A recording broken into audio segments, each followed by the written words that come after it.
and you're very welcome along to another edition of the JMac podcast. I'm John McMahon, and of course, this podcast is kindly brought to you by orgarech.com. Use my promo code JMac podcast to get 15% off on their website. And tonight, I'm joined by Cavan senior hurling manager Ollie Bellew to talk about the highs of Cavan hurling in recent years and how well things are going at the minute. So, really looking forward to chatting to Ollie tonight. Ollie, how are you? John, how's things? Yeah, all good, sir. Just talking about I know the Irish and everyone likes talking about the weather, but it's hard to avoid it at the minute. It's cracking stuff at the minute. Makes trading a wee bit easier now at this time of year, doesn't it? It's easier to get down the road. A bit the really horrible nights in November and December seem like a million miles ago, but they're Yeah. not that far back. But it's lovely to be out now at this stage. Yeah, no, it's great weather, and obviously we've seen the games at the weekend, and it kind of gets the crowd out, and it's going to hopefully really drive on the crowds and get people to go into games. And I suppose did you see any of the action over the weekend that took place over the weekend last weekend? Yeah, we had a good weekend ourselves. We're down in Longford, and it was blistering heat now, to be honest with you. It was it was a good day for us. We were down there in sort of the fourth game of the round of Laurie Maher series, and we knew a win would have put us through to the Maher final. So, ironically, the last time in 2021 when we were at this stage, that it was a blistering day as well. So, the omens were kind of good, but you do get a bit worried when the weather's so warm and Mm. I suppose you're performing at that sort of level with that sort of intensity. A wee bit of a duller day would have been nice, but no, it was a lovely day. It was a great day and a good result for us. Yeah, absolutely. And obviously, talking about the result coming in at the weekend, it was great to get the win, and obviously the momentum. And now, obviously, it's a trip to Croke Park as well, Ollie. That's what every Cavan hurling fan wants, and it's great to be getting into these positions. And I suppose Cavan really have been starved in all codes of getting to Croke Park, so that's a serious achievement in itself. Yeah, do you know? When we started out in 2020, we'd sort of inherited a lot of work. There was a lot to be done. There was never much success, and our only brief was to make Cavan hurling competitive. And I think Tom and I did that from an early stage. The results mightn't have been great or anything else, but I keep going back to something he said in 2020 after the sort of league and championship campaign was over, and we weren't in any way particularly successful, but we definitely become more competitive and we definitely performances were better and standards were set amongst the group, and it just didn't become a given that you could show up and play for Cavan. But I remember Tom saying at the end of that year, we could win a Laurie Maher, and I never doubted him or never questioned him, but definitely at that moment I kind of looked at him to see if he was laughing, and he wasn't laughing at all. He was very serious, and he was adamant that we could do it. And I suppose over the last 5 years, this will be our second trip to Croke, second final. We've won national leagues, we've had promotions, we've had national league semi-finals at higher tiers. We've had a great 5 years, but the beauty of it is we're just enjoying the ride. To be perfectly honest with you, the whole group is well gelled. There are standards now in Cavan hurling, and it's just a lovely thing to be around. And for the first time ever this year, it actually feels like the group's taking it forward, as opposed to looking for leadership or looking for direction. And Tom and I probably were setting standards from early on and creating an environment where work was absolutely essential. And now the team drives itself on some brilliant characters there. We've a couple of, to put it nicely, a couple of older hands around too that keep that standard high and keep the changing room in control and keep expectations well monitored and whatever else. But no, it's lovely to be around. We're having a good time. We're enjoying it, and look, ultimately that's what sports about. I know at intercounty level, everyone's banging on about success and winning whatever else. We've taken our brief of being competitive very seriously. We've risen up through the ranks. We're back in Croke Park again. So to be a part of all that's a pleasure. Mm. It absolutely is, Ollie, and like it's really good going. Like, and there was lots of tough years of Cavan hurlers in the years gone by, and obviously, being a Cavan man myself, and I know obviously, fortunately or unfortunately, obviously, the big ball is what's always got focus up here in Cavan, but the small ball, like years ago, there were some really dark days, and there is even talk from years gone by of pulling the hurling team, and I think that would have been an awful shame because there is actually proper diehard hurling fans and players within this county, Ollie. So obviously the work you guys have done in recent years, and I remember, geez, I wasn't there yesterday, but I done a bit of work experience with Owen Marcy, and like Owen, he was a top class man, and then God be good to Shane Mulholland. He died unfortunately in a car crash, and obviously obviously, such a big loss to Cavan, GA as a whole, and GA in general. He was such a top man. So like there was fantastic lads driving things on, and through obviously work and maybe unfortunate deaths, like Cavan hurling really was kind of building. But in the last couple of years, it has grown. But there was dark days. But it's good to kind of be in this position now. I'll take credit for Shane being an Antrim man. So he was the same. He's from God's country as well, originally, and you know the stories you hear about him particularly, and the work he was doing, things were starting to ignite. But it kind of gives me a sense that all it needed was, a bit. Cavan Hurling needed a hug. It needed somebody to come in and say, "Look, it's going to be okay, and we're going to work through this." And we created an environment where it wasn't draconian, and you weren't being flogged or anything else. You just We embraced it and said, "Look, things are going to get better." I promised the lads at the very, very start when we brought Tom in, like, Tom, in my opinion, and he'd be embarrassed about this, like, but in the tiers, in Laurie Maher and two or three tiers above it, by a country mile, he's the best coach and tactician there is in it. He's absolutely brilliant at what he does, and the players would echo that. So it wasn't a mess about setup. All we asked for was a bit of commitment from the lads, and we promised them we would take it in the right direction, and we did that. There's no point dwelling on what might have happened for the 6 years or whatever that Hurling died in the county. Um, this generation now, our our biggest hope was that they would set a path that would encourage young players to come to the game, and enjoy it and see that there can be a bit of success. So, in the recent league campaigns, we started introducing, every kid that showed up got a hurling ball. If they showed up with a stick, they get out on the pitch at half time, they get handed a brand new hurling ball, they were out pucking about, and all of a sudden, Breffney started looking more like Salt Hill, or you know what I mean, or Nolan Park, or Casement Park, or whatever. There was kids out pucking ball everywhere. There was great enthusiasm and energy. And that was a real reward for us. We loved that. But within ourselves as a group, we started realizing we're not so far off. We started clipping wings the odd time, and getting results that we didn't expect to be getting. Um, and that has grown to, like, one of my finest hours, ironically, resulted in a defeat, but also a defeat where we didn't score in the second half. So it seems crazy to be talking about it. But we went to London this year, and the notion of Cavan Hurling going to play London away in the first instance was mental. It just didn't make sense. It was something that would never have happened. But we went there, and I'll be honest, I tried to hide my nervousness and my fear about going there, and tried to sort of maybe play it down a wee bit. And then as we get closer to game time, you started realizing, why are we holding back? Let's just get the gloves off and see where we are. And I can honestly say the first 35 minutes of hurling against London was probably the best I have ever seen us playing as a group. And we had London on the ropes. And I genuinely mean 1 or 2 points more, and their recovery in the second half wouldn't have happened.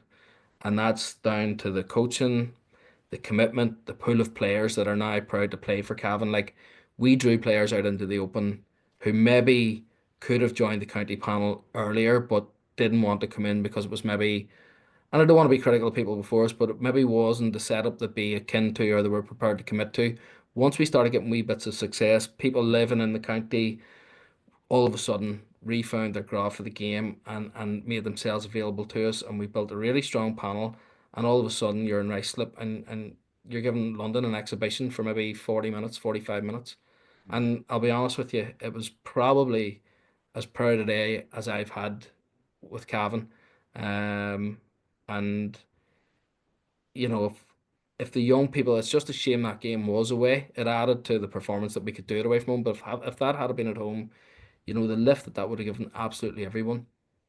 And you talk about how the big ball is dominant. There's not a shadow of doubt about that, and we don't hide away from that. But if you're in there and the two teams are training at the same time, you wouldn't know if Raymond was taking the hurlers or the footballers. He's so engaging. We all mix well. We get on well. The two panels get on close, and if anything ever's coming up, like if we're in a final or with a big game coming up, you'll always get a message from footballers and vice versa.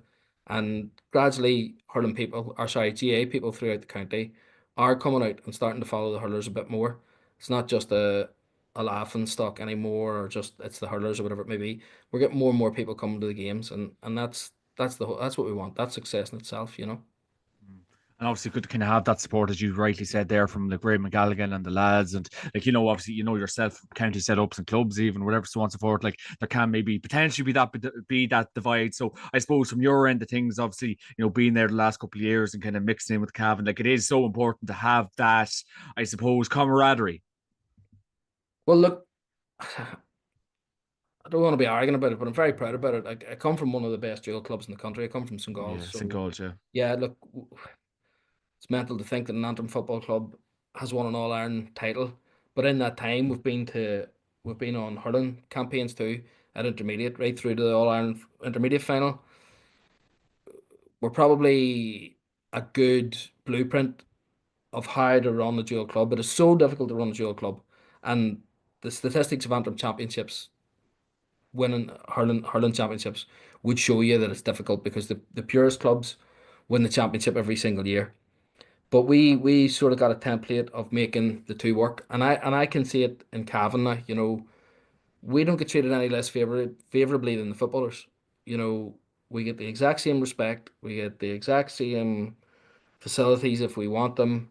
You know, Cavan County Board really do run a good model now. Um, and I can honestly say anything that we want, we generally get. Pitches have been a real problem this year. We haven't got great access to quality pitches, but after the storm, the floods, and the last lack of grass around the place as a result of it, it has been difficult. But it's been difficult for everyone. It hasn't just been for the hurlers. It's been difficult for everyone. But we genuinely get everything we want, and the model that Cavan County Board has, it encourages us, and it really does. We insist that we're very respectful every time we go out. We conduct ourselves really well.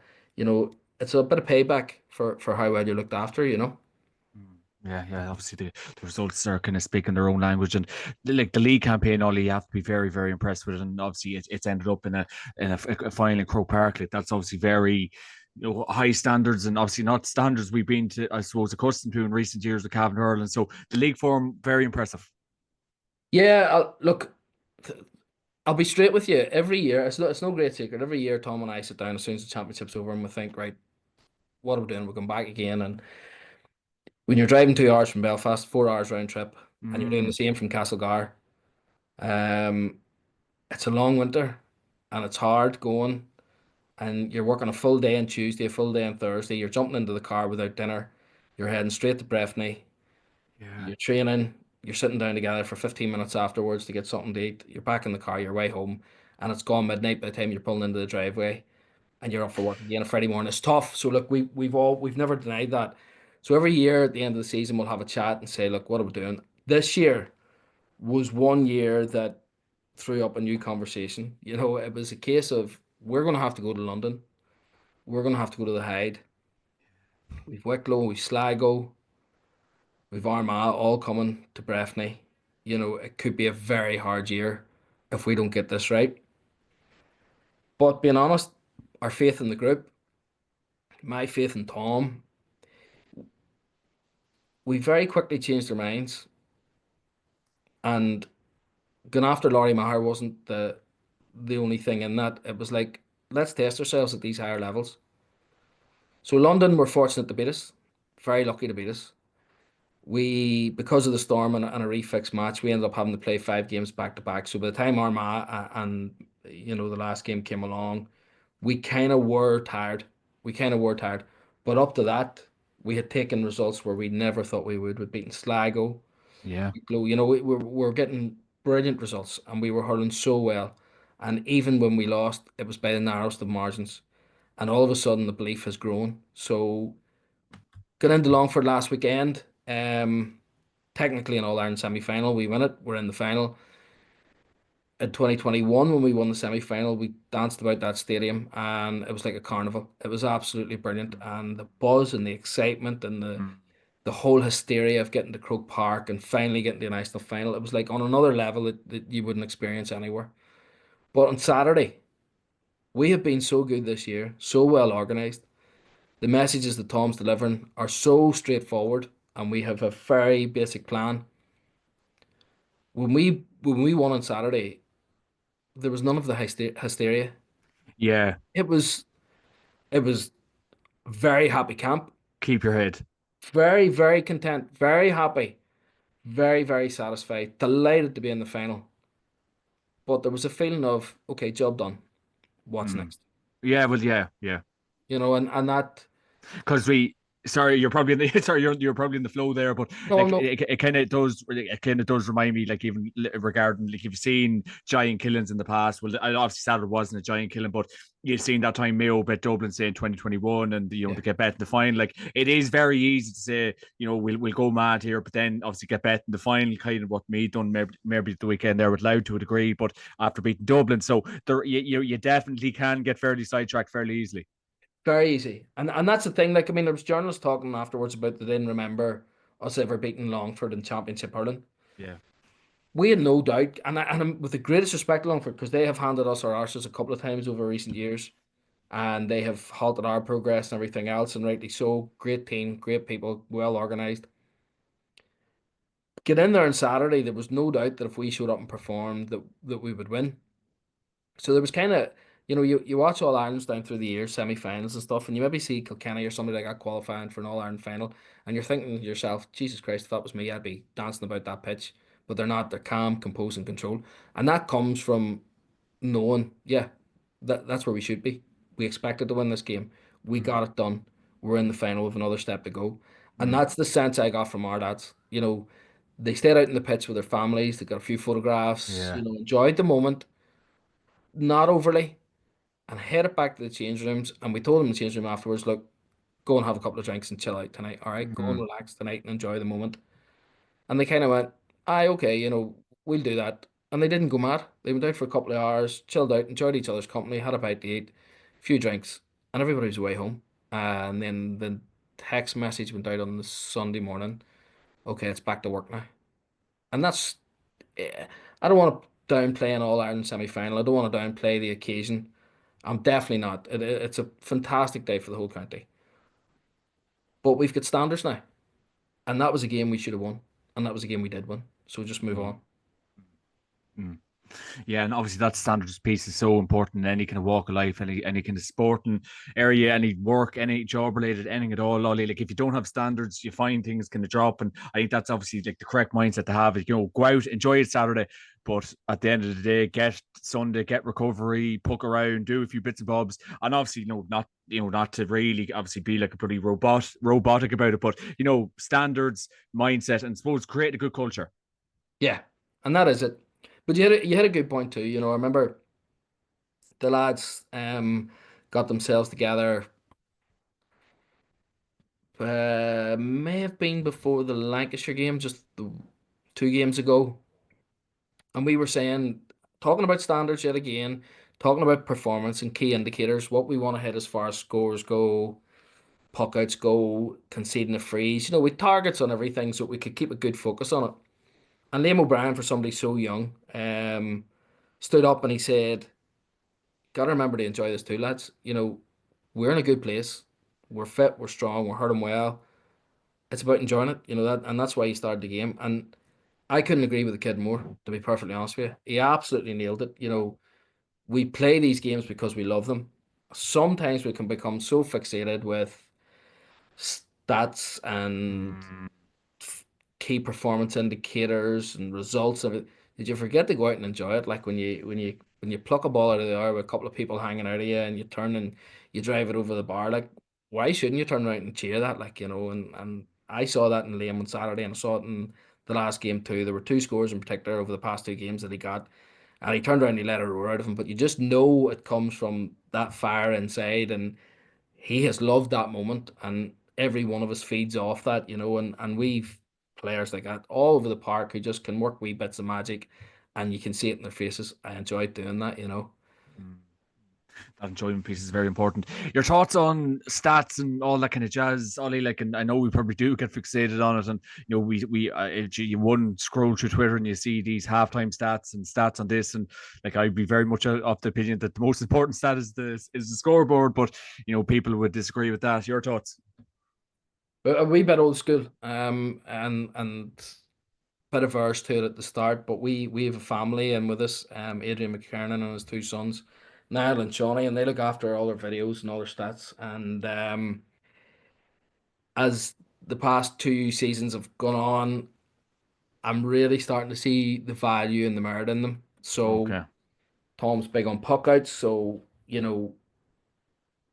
we can at a glance see are the puck outs working or not. And when you go back and watch the video later, you'll often see your periods of dominance and you know periods where you dip. You're probably losing your puck outs a lot, or you're maybe winning them. Um, and then we've big on Fox who does all our Mm, S&C work, mm, and he's big into the GPS and the stats on high energy running, sprints, work rate, whatever else. Now, obviously, you can't apply the same metrics across a team. Okay, a keeper's not going to work the same way as a corner forward, and a fullback's not going to do as much as his left back and whatever, yeah. left half back, whatever. So you have to take everything into perspective. But I would be the first to admit that, I would have unconscious bias. You look at a player and they're maybe annoying you from training on Tuesday and Thursday night, and they're out there in the park, and it's hard to come away from that mindset. As professional as you try to be, as neutral as you try to be, if somebody has pissed you off on Tuesday night, it's kind of hard to not have that in your head come Saturday, come the game, or come Sunday, come the game. Um, but if you're arguing with your selectors or fighting with Tom over maybe we should take this guy off, and all of a sudden, somebody can say, well, look, he's won five puckouts and he's had five shots and he's hit 4 points and these are his metrics for running. All that goes out the window because they can prove to you with data this guy's working well. Mm, Um, and I know it's not the be all and end all, and you can't rely on it in entirety, but it is so important in a game of tight calls. We played for Mana last year in Laurie Maher, thought we were absolutely flying, probably made a couple of changes and we end up with a draw and a draw that we were very lucky to get. And when you go back and reflect on it and you say that we make a mistake taking John off for argument's sake, and all of a sudden you look at the stats for what John's doing, you realize you've made a massive own goal. it So always happens to me. It happens to me too much. you were an easy target there. You're just an easy target. But you know what I mean? It's nice to have that um reassurance that you're calling it right, or it's nice for somebody to be able to hit you kick in the arse and say you really got that one wrong, and here's why you got it wrong. So look, I know people of my age and older are probably saying not as inclined to look at stats and data and things like that, but But you it kind of is the have to. way the game's going, and Mm, it as I get older and I'm exposed to it more from the lads, you can see the merit in it. It's very valuable. It's very helpful. It informs training. The GPS stuff is fantastic. If Aegon's mm, coming in going, we're not working anywhere near the way we were working the last game. yeah. The same energy isn't being spent. All your frustrations could be on, we're not hurling well. We're not getting the calls from the referee. You'll make all the excuses. Aegon will walk in 2 seconds and say, we're not even sprinting half of what we did the last day. Mm, Um, and no, it's crucially important. You would feel naked going out without the information now. Do you know that sort of way? yeah, yeah, yeah, yeah.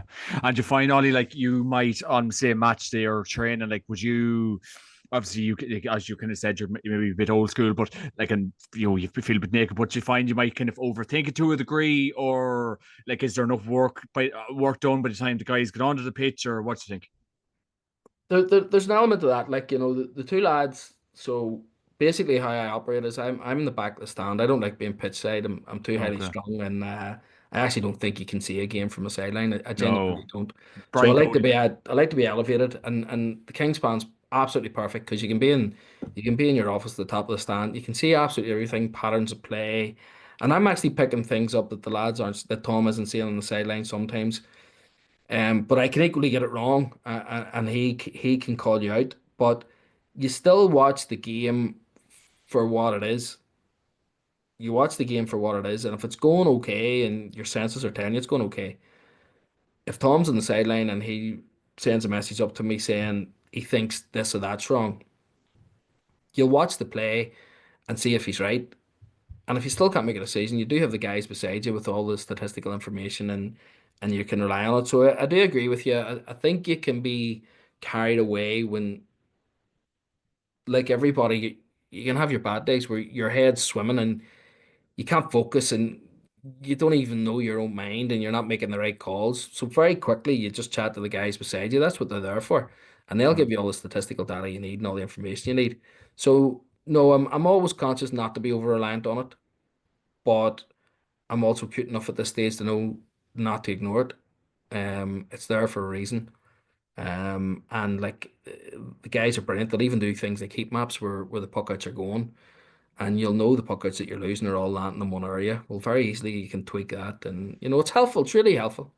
Yeah, no, because it's very impressive what's going on at the minute, and people probably don't realize the work that goes on match day. Like, but even if you go to any of the Cavan games and you maybe go up around the press box, or you see the stats and the video games are all being kept. Like, you basically, if you were on, I think if you're on the hurling team or the football team, I think Ollie, it's gone so elite now. And I know people talk about the commitment and it takes over your life, but I think if you have enough interest, if you're good enough, Ollie, like, and obviously you know better than me, but Christ bless the save us, they're incredible setups to be part of if you want to excel yourself.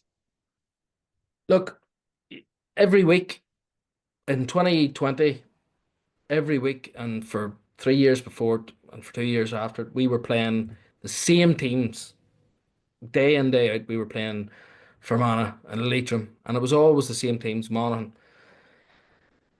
And all of a sudden, you're going to places like Roscommon, you're going to the Hyde, you're going to Mayo in Castlebar, you're playing London. It's not just the quality of Tom's coaching and tactics. It's not just the quality of the players that you have around you. There's so much goes in the background. I'm a visual learner. I need to be showing something. If somebody's telling me something, I don't goes over my head. If they show me at the video, I know exactly what they're talking about. Like it has got to the stage now where we have Niall McKiernan at half time in the change room with a laptop, and he can literally call up 4 or 5 plays on the laptop. And a fella that doesn't understand what message we're trying to get, he'd say, I'll show you quickly, and it's there for them. It's professionalism on another level from where we started. Um, we're always conscious not to be wasting resources and just doing something because somebody else is For the doing it. sake of it, yeah. Yeah, we're averse to that. It's not just because everyone's talking about stats and data and GPS, blah blah. Aegon's the ultimate professional at his job. If he advises us that we should be using GPS and these are the reasons why, then we do it. It's on his watch.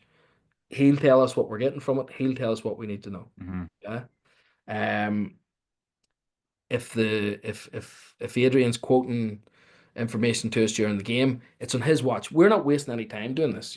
These guys are doing their job on match day. Yeah, Same way the goalkeeper's doing his job, the same way Gary's doing his job as physio, same way I'm doing my job at the back of the stand. We've all got our own roles and they're clearly identified.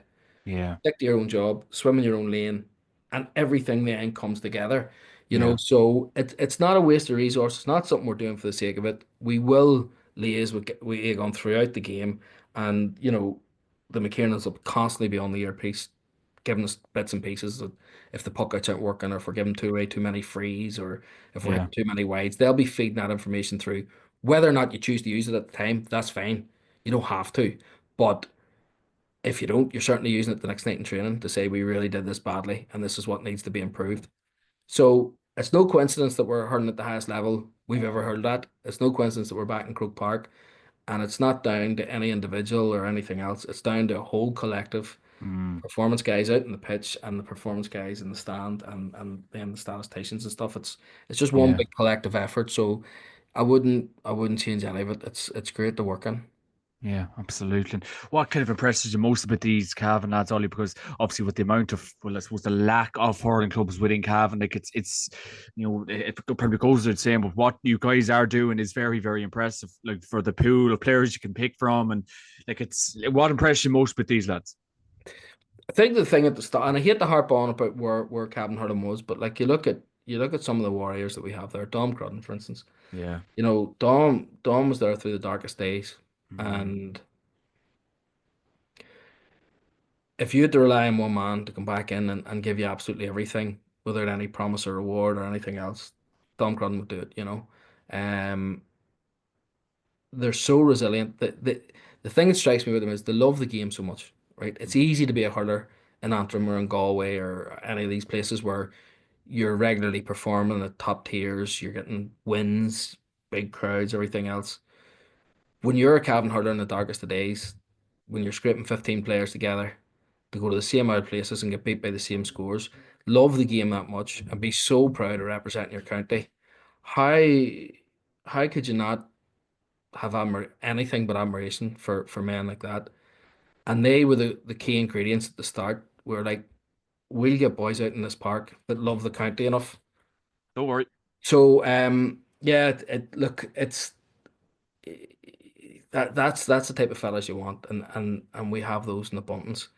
And once we started putting results together and performance together, and the word was getting out, the training was good and it was enjoyable, and the whole group was being embraced, and everybody was being respected, and there was no flipping running lads into the ground. The numbers started coming, and all of a sudden, guys that had married into the county, who were from other counties and Hmm. stuff, who were employed in the county, they started appearing, as a result of what was going on. So I go back to the guys that were there at the very, very start when we took over, who had been through thick and thin, Yeah. loved the game so much. And then there's the middle group, the sort of the next ones who would be a bit younger, and those boys who they were talented hurlers starting to come to the fore a wee bit, real Yeah. talented hurlers. Yeah.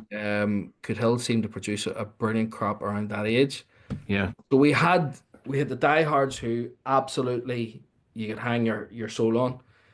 You had this real talented group coming through the middle, and sort of blending that all together became our project.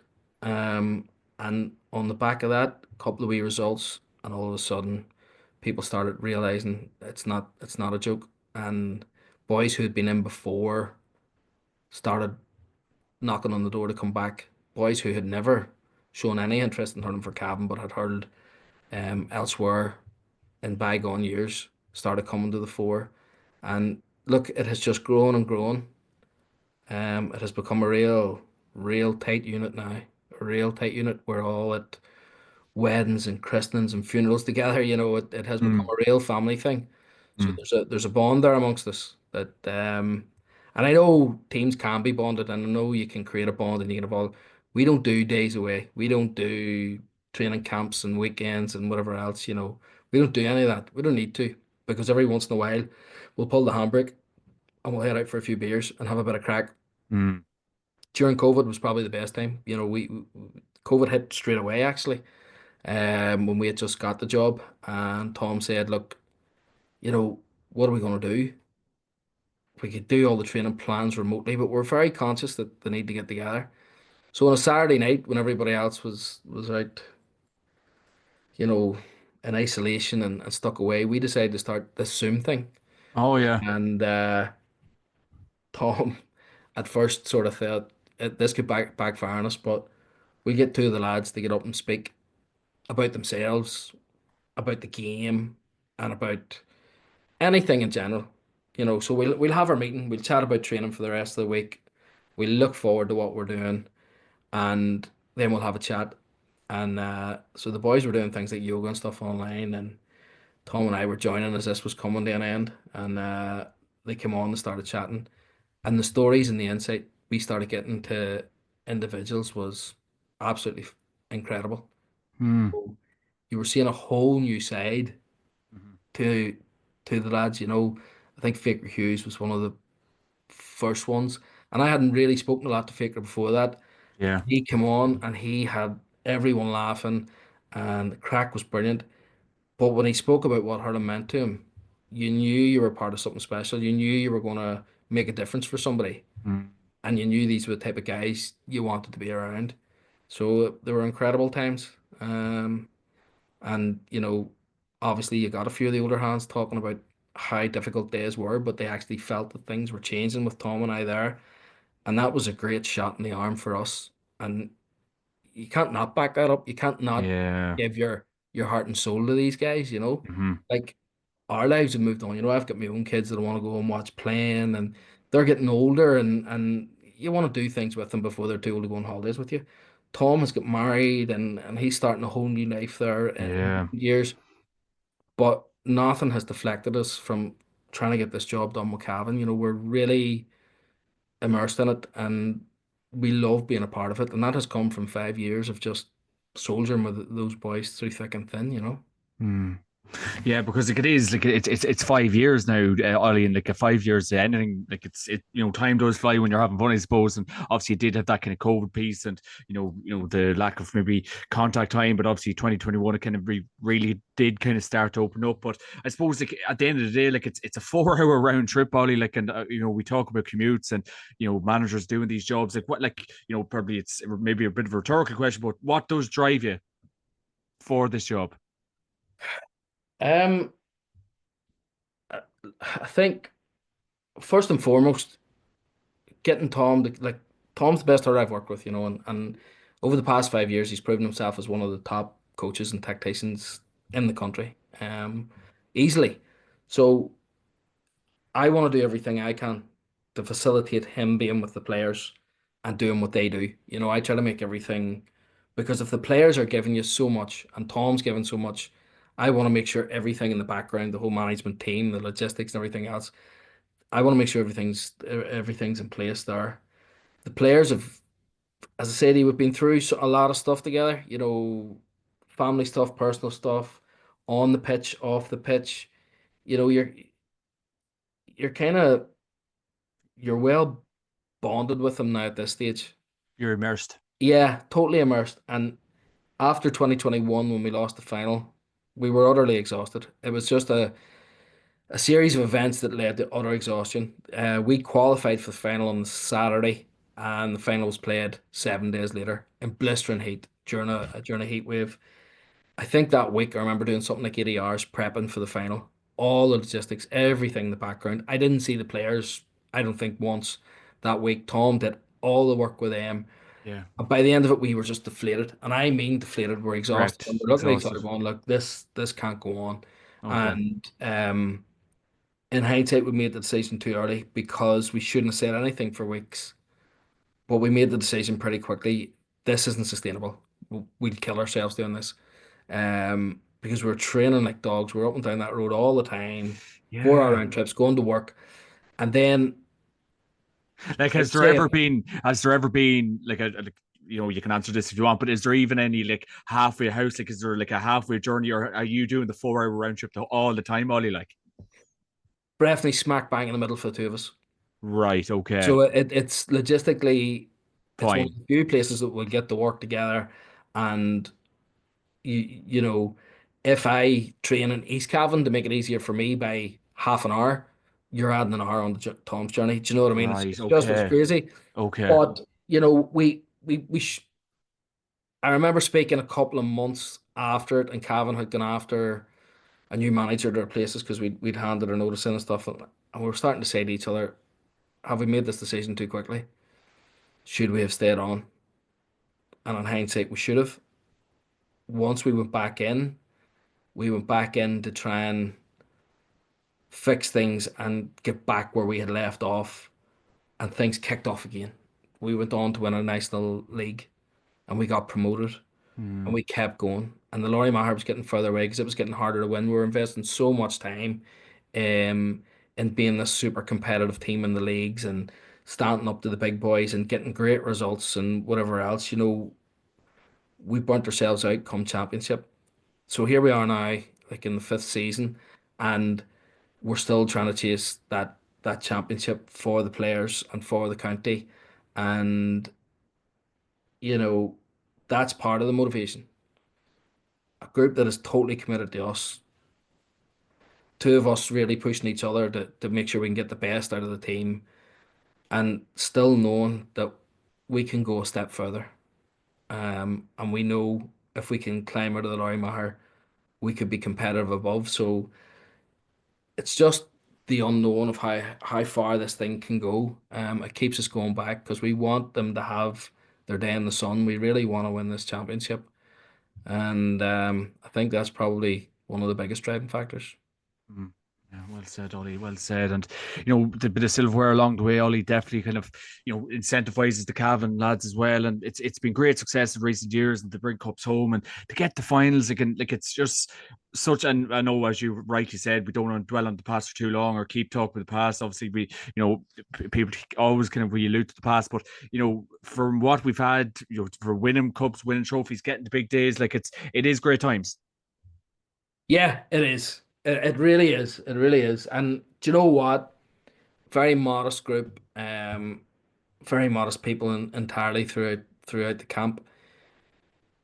The big days have been lovely, but everything's about performance now. You can go and win big games, trophies, but you get back and within 24 hours, all you're thinking about is the next day that we run out that tunnel together again, and let's go and put another show on. We're nearly excited and you can see it in our play because when we lose the ball, we're not there to stand people up and turn them away and defend. We want the ball back. Let's get going again. It's real showman stuff. Trying to be as expressive as we can and get out there and there's such a positive vibe about it all and that comes from hard work to getting in a good physical shape and conditioning, playing a brand of hurling that Tom has put a stamp on that's us, and it really is great times. And it's very heartening when you see some of the kids that are coming out there and they know all the senior players. Like, Mm, when we first arrived, some of the senior players wouldn't have known each other. And now all of a sudden you're in the stand and the kids know you and mm. and the parents want to chat to you and after games everyone's out onto the pitch and it's photographs and it's shaking hands and you look, I know that's all the fluffy stuff and a lot of people say it's not But important. it's But it's big. very It is important. big. It is Yeah. big. It is big. Yeah. It's a It is. community now. Like, we're Yeah. creating a community and it's lovely. Like, I mean, I can genuinely tell you this, like if you saw the video from London, you'd have sworn that was a home game. Yeah. Once we kicked into gear after the first 5, 7 minutes of nerves and stuff, once we kicked into gear and said, right, we're going to play our own game, the noise coming out of that stand was unbelievable. To the Yeah. point that at halftime, I remember keeping the players on the pitch just to calm them down and Mhm. avoid the euphoria. Because if we'd have ran off that pitch to that noise and down the tunnel, you'd get into a fight halfway down the tunnel. You were just Mm. pumped. And it was a case of, right, let's bring it down a level. Let's settle down. Um, and when we headed back to the tunnel, the noise lifted again, and it's hard not to get emotional about that. Like, Yeah. even though it only is a National League game, but the significance of it. You're in London. You're giving them their absolute fill of it, and all these people have spent God knows how much money to come and see Mm. us and follow us. Yeah. Brilliant, brilliant day, brilliant day. Even though we lost, like, I have to keep Yeah. going back to that and throw my hands up. Yeah. Yeah. But Yeah. what a day! Yeah. And I suppose, like, Ollie, like reflecting on it all and thinking about it, like, and obviously thinking with your managing hat on and coaching hat on, are you happy, I suppose, with what is going on within Cavan for the future to kind of keep driving things on, to keep getting players through, getting coaching going on within schools? Like, are you happy, I suppose, with how everything at is or everything's at as a whole? Sort of, in the sense that when we first went in, there were so many of the lads working and living in Dublin, and so many working and living in Galway. Yeah, so it just seemed to be like the county was hemorrhaging young people to the bigger cities for work and stuff. There's some of the lads, and I would say this quite honestly, there's some of the lads are back working closer to home, and I would say that's down to Hurling and playing for Cavan. And that's a big statement. We're drawing them back. There are people that are living and working in the county that knew nothing of Cavan Hurling, didn't even know it existed, and they're coming out and making themselves available to play because it's not a Mickey Mouse setup and it's not a Mickey Mouse team. It's serious stuff now, and it's a difficult team to get into. Like, we have a subs bench this weekend and last weekend that the first five on it would have started every game for us in the campaign of the last 5 years. You would never have thought about getting out onto the park with them, and now they're fighting for places. But the fear is that has to be grown down the level. So East Cavan McGeels were brilliant this year in Ulster. They won the county for the first time. They got through to the Ulster final. That has certainly lit a fire under the kids in East Cavan Gaels. There'll be a lot of kids that come out of the back of that. Could Hill need to do it again, and we need Mullahorn back fighting for it and stuff. You know, we need we need these boys to be exposed to the club games with people going to watch them as much as we can to Yeah. keep incentivizing the youth. Like, I was lucky to grow up in sort of, I was born in the 70s, but lucky to grow up in the late 80s and the early 90s when Antrim hurling was at its power. And I was at all those games. Like I traveled with my uncle to all the National League games, whether it was in Limerick or whatever else. We were everywhere because they were absolute heroes. And that's why people of my age, slightly older, slightly younger, Antrim hurling is so strong and so heavily managed, coached, driven by people of around that sort of era because they had heroes they aspired to. And I wanted from day one to make Cavan hurlers, household names to the kids, Yeah, somebody to look up to. Most of our boys, believe it or not, actually coach in the clubs, in the yeah. schools. They go out and give back. This isn't for their CVs. This isn't for. It's the drive thing on. It's not directed by Tom or I. Like we haven't dictated this, but they are coaching everywhere. They're going into the schools. We'll go and watch the under 16s and minors playing, and the under 20s playing. As long as it's not clashing with us, we'll. Some of us will be at their games. You know, we're just trying to build that community. Um, and to win a Laurie Maher, I think would be the icing on the cake. That would Mm-hmm. really create another generation of hurlers, which is exactly what's needed right now. Mm-hmm. And the quality, Ollie, across the board, and obviously at the underage games, and like, are you happy? Like, and obviously, you're your own boss, of course. Like, you'll manage and oversee the Cavan Hurler project for for whatever time allows you. Like, but are you happy? What's kind of coming up, and like how where Cavan Hurling really can drive on to? Well, Saturday past, we had Jack McGuinness and Stevie Sheridan, one playing at six, at centre half back, one playing in midfield. Last year, Stevie Sheridan wasn't old enough to play for Cavan senior hurlers. We've Dylan McKeever, who suffered a bit of an injury. Dylan, very unfortunate not to be playing the half back line for Cavan hurlers the weekend. He wasn't old enough to play for them last year. So like there's three guys sort of 18 and 19 years of age. Stephen Sheridan, who's still in school, he's he'll probably start for us this weekend. You know, like there's four straight away. Rian Delaney, not long out of the minor setup. Five guys, absolutely crucial to us at the minute. You know, you'll be at least three of them starting regularly, and two of them making an impact. Um, you know, just after his 18th birthday, Philip McCune coming on in London to do a man marking job. It's so heartening to see these young guys that we have coming through. I just wish there were bigger numbers. I'm coming down from Antrim and seeing how many kids we have playing at every level and how competitive our championships and stuff are. And we're not going to get there in the morning in Cavan. But if this team can inspire the next generation, that's the ball rolling. That's all we want. What, Ollie, do you think Cavan could do as a whole to drive it on and get more people playing, get more clubs involved, and really, like, my God, if the last 4 or 5 years can show us, like, it can show us what can be done. But what do you feel we need to do? I suppose. The marquee team needs to be out there doing what we're doing. So I think that the board's doing all it can at the minute to promote that team, which should be the inspiration. If we could publicize it better, get more people into the stadium, let them see them. But whatever it takes to grow the game around the place, whatever incentives or encouragements needed, you only need to sort of create a bit of a spark and get it going. You know, Drumlane's out there now, and they've got Camogues and Hurlers out, and they're growing in numbers. We needed a couple of other clubs to embrace it. I can tell you as a St. Galls man, being a dual club and a dual player, it's invaluable. It's absolutely invaluable. Yeah. Most of our boys that won the All Ireland would have hurled for the club down through the years, and most of the hurlers that played in the All Ireland campaigns would have also played football.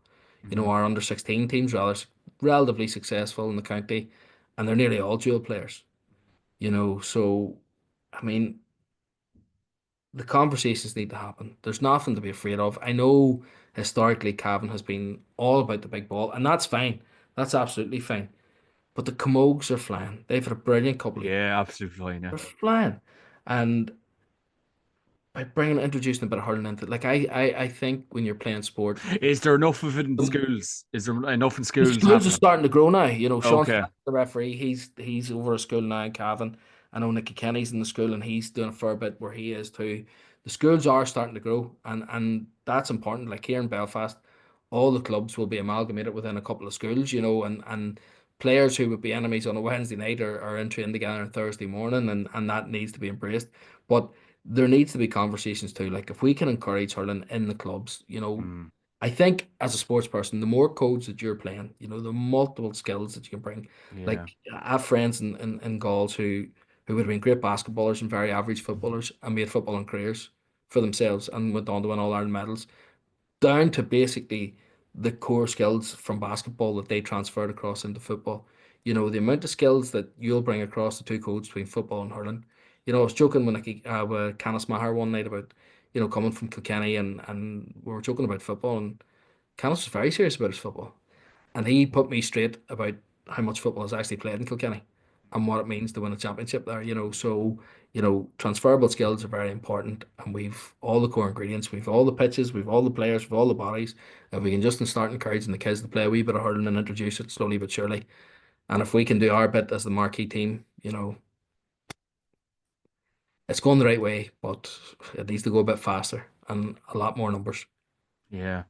And like, would an idea be in terms of kind of like getting some, like even your good self or some of the county lads even into, like, I know obviously times of the essence for a lot of people, and people are busy and obviously work so on and so forth, but even getting the county boys maybe into schools, or even kind of, like a day a week, or like kind of, every 2 weeks or something, even into schools, and just visiting clubs, or kind of getting the county lads a bit more, I suppose, involved, or is that a thing?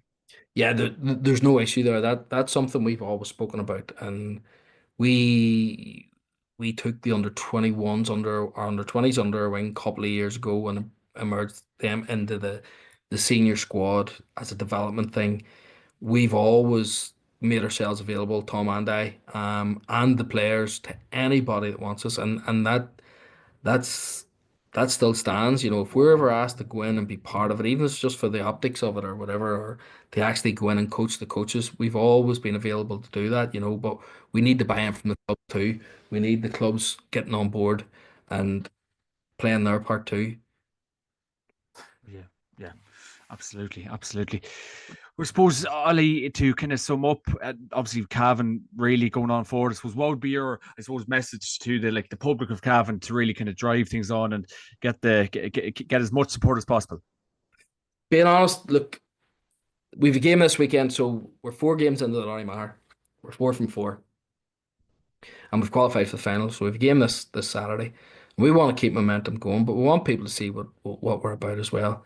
And we're always trying to get double headers and stuff so that people will come in a wee bit earlier and watch us and stuff. And anybody that has come across has fallen in love with this team, like, because they're so honest and they're so hardworking, and they're really dedicated to the jersey and do everything they can.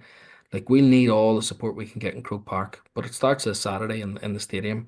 To get everyone out would be amazing. Do you know, it'd be amazing. Like, I mean, these guys are a joy to watch. We're coming from relative hurling strongholds, Castlegar for Tom, and I'm coming out from Antrim, and hurling is very strong in both.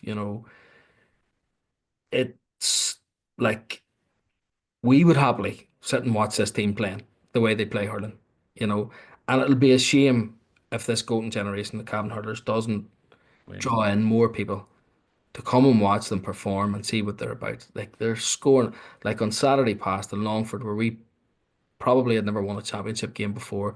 Yeah. Real hard place to go, real difficult place to go. We put 320 on the board by half time. Hmm. That's you pay your money to come in, you want a show. And like Yeah. 3 scores in 35 minutes is some show.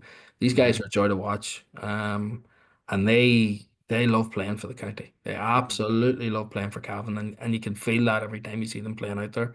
So look, nothing would make me happier to see the crowds growing in number and people new to the game who maybe have been following the big ball all their lives coming in and really embracing this team.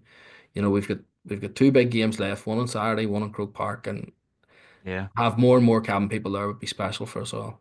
Oh yeah, but I just think a trip to Croke Park alone is enough incentive to get the blue and white jerseys on and get up to Dublin, because my God, it's any day you get up there, it's a good day. Ollie, I suppose last two, what players overall in hurling are exciting you at the minute? Uh Depends what day of the week it is. The panel we have at the minute are they're incredible. and you can look at it from a development point of view. I say to you there was Stevie Sheridan coming in at 18 years of age, and he's playing centre half back, the hardest position in the pitch to play in a hurling match. And he's so dominant there, he's a pleasure to watch. Jack McGuinness has turned it around. Tom has been raving for probably 2 years about how good this kid is. And we saw glimpses of it, but we've worked with him and we've tweaked a few things, and he has taken it on himself. And like the kid hit 5 points from play on Saturday in an All Ireland semi final where he should have been nervous and uptight and whatever else. He cut loose. Canis Maher's really giving him freedom to get forward. Canis is there holding it all together and he gets forward. This new crop of players is really, really exciting. They're a joy to watch. And then obviously you've got your showmen there, like, you've Liam and you've Nicky and all the guys up front that are firing on all cylinders and doing so well. Like, I mean, it just depends what mood you show up in. Like, do you wanna see the backs going for a shutout and turning ball over and getting us set up and driving us forward? If that's your thing, like Conor Gallagher and Nets is hilarious to be around. Connor, top man, Q Collins, Oh yeah. Jesus Christ Almighty, he has. Good guy. Not only does he torture the opposition, like in Good. training on Tuesday and Thursday night, he's got some of those forwards' hearts broken. And the things that he's saying to them is Oh, nobody's God. business, and Oh, it's God. hilarious. Like it's great to be around, but Matthew he Heinze, what about Heinze? Heinze's stuff. Heinze's Heinze. We went in a first Heinze, like we made Heinze captain within about 3 sessions of seeing him, and he's a leader of men, and his love for the game is unbelievable. Like him and Shane, Yeah. we were talking about it the other day. We would struggle to think of a minute that they haven't been on the park for us over the 5 years. Mm, Good old Warriors, but the thing that I love most is that they're being squeezed now. The new guys, the young boys are coming through. yeah. They know it. Like, Stevie Sheridan and Matty they'll be club mates. They'll hurl for Mullahorn. Stevie's Matty wouldn't want to come up against Stevie too often. Let's put it that way. If they were competing, and he'll admit it himself. Like he's been joking when Stevie was too young last year about what's been coming. He knows he's coming, and you know Matty loves that team so much and the county so much that he knows what's best for Slick, and he's been saying get this Stevie Sheridan boy in, and Stevie was raw and stuff at the start, but he has really grown into the game and he's been a massive asset for us this year. The kid has Mm. been absolutely fantastic. Brilliant stuff, Ollie. So, Ollie, to wrap up, what advice would you give maybe to a young, I suppose, aspiring Cavan hurler that's thinking about trying the game, wants to make the breakthrough, wants to even get on to this, ever growing Cavan team? What advice would you give him, or suppose her even? Well, the bottom line is, in bygone days, it would have been easy enough to get in as long as you had a hurl and a helmet. You'd have got in and you'd had your chance. Now, you've got to come with the same professionalism that a footballer's come with, or whatever it may be. It takes a lot of commitment, a lot of dedication, but you're alive at a time when probably the best Cavan hurling team of all time is around, and to get an opportunity to play with this group and the learnings that they've had over the last 5 years will be invaluable to anybody. You know, these young athletes are being torn, and I never want there to be a competition between football and hurling, and it should never happen. There should always be a way of working out sensibly how, if a kid wants to be a dual player, they can be. And I know that's difficult, but there should be a way of doing it. But to take a chance and work with the hurlers, it's a community and a group like no other, I would say. They have each other's backs through thick and thin. They're an incredibly talented bunch. There is so much talent, hurling knowledge, hurling brains out in that team that right now, if any kid was to get an opportunity to get into this squad, grab it with both hands. And if you're still too young, work hard at the minors, work hard at the under 20s, and make sure you're kicking the door down to get in, because now's the time to be around Cavan hurling, and it could be the start of something very big for everybody. Mm. There we go. Ollie Bellew, that was absolutely brilliant.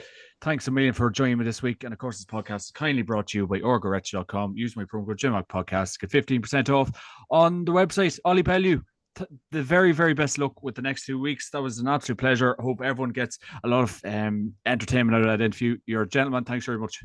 Thank you, John.